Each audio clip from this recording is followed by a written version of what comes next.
Hi guys, my name's Renee and I'm with the Traveling Grannies, and this is my sister Arjun.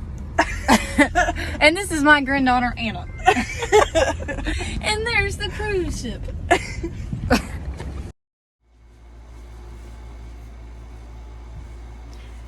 This is Renee with the Traveling Grannies. As you know, that was not me in the previous video that introduced this video. That was my granddaughters. This time we took a cruise out of Charleston, South Carolina, back to the Bahamas. But for them, they had never cruised before. So my daughter, my sister and her daughter, and then my two granddaughters went this time. We had a really good time. It is always a good time for us just being with family. You know, you learn to appreciate every minute you have with your family. And that's what we want to do. Share our trips with you, share things about our family with you, so that everybody can see your family is really important. We went out of Charleston, South Carolina, as I mentioned. You really do need to allow at least an hour from the time you get to the Charleston port to be able to board the ship. We allowed 45 minutes to an hour, and it took every bit of that. When you come into the parking lot, you go all the way in a line and it circles around, and then you come to this white shelter of which you pay to park, and it cost us a little over $100 to pay for the 5 nights that we were there. Then you go through there and you go up into a little tented area, and the porters take your bags. You're allowed to check one bag because it's a short cruise, and you usually tip the porters about $2 to $1 a bag. From there, you circle back around the whole parking lot. Sometimes you have to park at the very back and walk up, or you may get lucky and be able to park towards the front. But either way, you walk to where customs are, to where you have to show your passport and your boarding pass. So once you get close to that building, they ask that you have your boarding pass and your passport in your hand, so that it just speeds up the process. Now, we had the faster to the fun pass, and that allowed us to skip to the head of the line to go ahead and check our carry-on luggage, because it has to go through a scanner, and to be able to get our passports checked. And then from there, you board the bus, and the bus takes you to the port where you are able to aboard the cruise ship.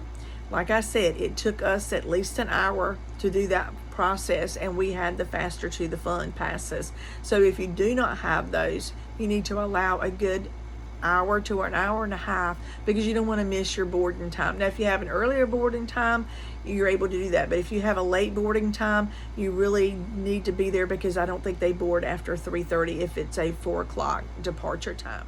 Once we were able to board the ship, we went to our room. Now, the rooms are usually closed off till about 1 o'clock, because they're getting the rooms ready for you from the guests that just departed. So we went by and got our cell card so we could begin to use it, and then we were able to leave our carry-on luggage in the room, and then they ask that you leave so that they're able to finish doing what they need to do. So we left and went up to the deck, and we ate at Guy's Burgers. Now, we ate there last time, and it was really good, and so our granddaughters were looking forward to eating there. So we went there. It was not as crowded, because it is the day that everybody's boarding, and we choose a very early boarding time because we like to make the most of the day on the ship and kind of look around, see what's there, and show them around. So we ate at Guy's Burgers, sat by the pool, and had a really nice time. As we departed from Charleston, you could look back and see Fort Sumter, which I visited when my sister and I were small. So first thing we do when we get in our stateroom is I take a Clorox wipe and I wipe down all of the doorknobs and fixtures. And then when we come in the bathroom, I wipe it down. And also, we put this little thing on the back of our door, which is really a nice idea for all your toiletry items, and doesn't take up any room. You can get it anywhere. In our room, we have ours set up for 3. So we have 2 twins, and then we have a sofa. And then we will walk out on the balcony.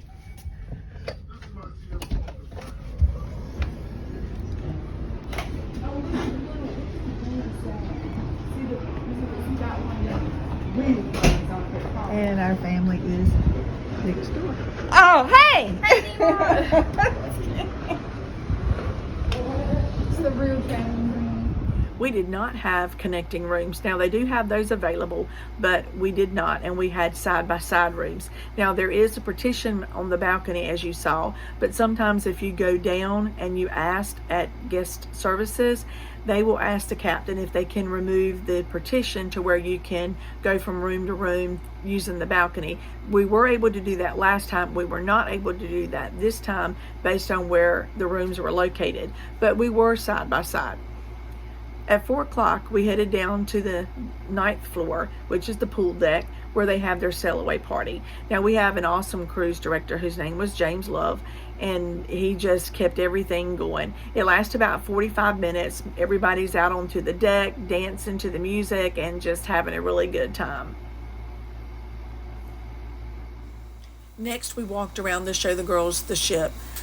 You can see they have shuffleboard, they have a zip tie up above, they have cornhole, they have basketball court, they have a 9-hole mini golf that is located up on deck 12.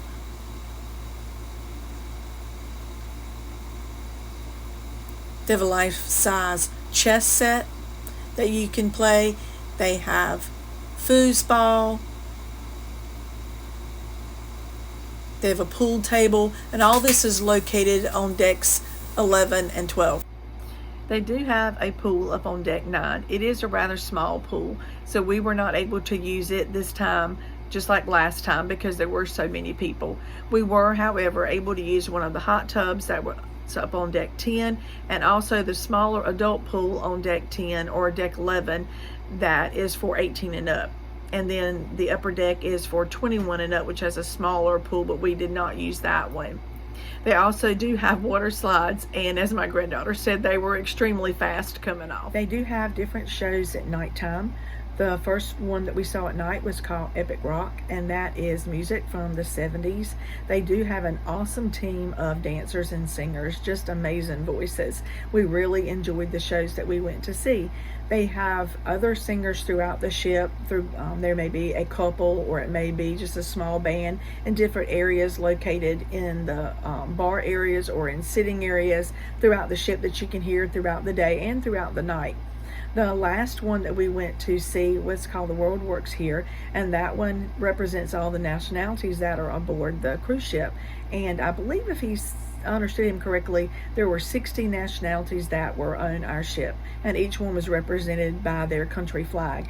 And I thought that was a really good tribute to them. They were very friendly. The staff was just amazing and waited on you hand and foot. I really enjoyed that. Hard to get back to the real life when you come back and having to do things for yourself, but we enjoyed it. They also have other game shows or trivia shows. We went to one, Deal or No Deal. That is a lot of fun. They also have a Love and Marriage show, which is the youngest married, the longest married, and then they pick one in between, and they bring them up on stage and ask different questions, and that was a lot of fun to watch. They also have certain trivia. They had trivia from SpongeBob, they had trivia from 70s and 80s, trivia for Friends, all kinds of those, and we did participate in those. It was a lot of fun. You win a trophy if your team happens to get the most points. So they have different things that keep you busy all throughout the day. If you just don't want to lay out by the pool all day, or you got too much sun, there's plenty of things to do on the ship in the daytime in some of the other areas. The food on the cruise ship was amazing. We ate at Guy's Burgers, like I mentioned, several times throughout the cruise. They also have a buffet on the Lido deck, what they call the Lido Marketplace, that's on the pool deck.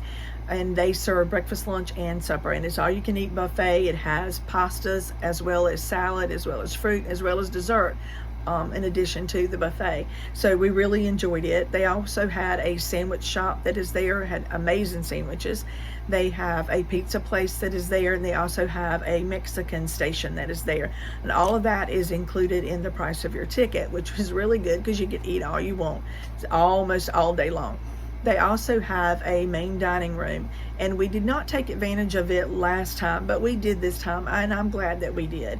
The food was really good. The service was really good. They did have some entertainment on the nights that we ate. One morning we went up early for breakfast. The last night the staff actually performed for us. They had you wave your napkins in the air as the staff would come out, and they performed for you. They got to know you. It was a really good experience. I'm glad that we did try the dining room. So that is something that I would say.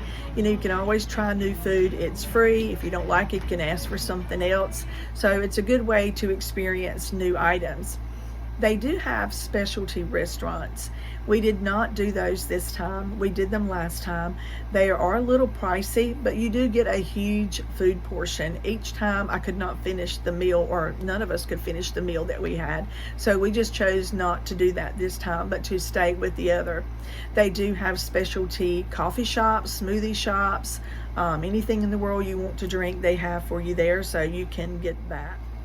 One thing we did different this time was stay and eat breakfast before we disembarked from the ship. Last time we got up and did the 7:30 one, but we were talking to some people that had cruised before, and they said, you know, we always eat breakfast before we get off.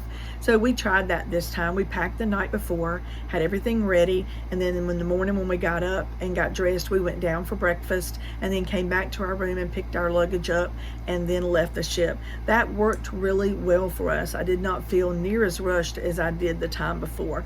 I think as long as you're off by 9 or 9:30, and that was really doable, you know, for us being able to go down and eat since we had packed the night before. The girls were excited. They're already ready to go again. They want to know when we're going to book the next cruise.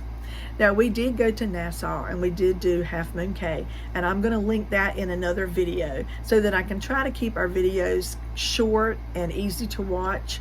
But if you would please just ring the bell for a like and hit the button for subscribe, and we'll see you in the next video with Nassau and Half Moon Cay.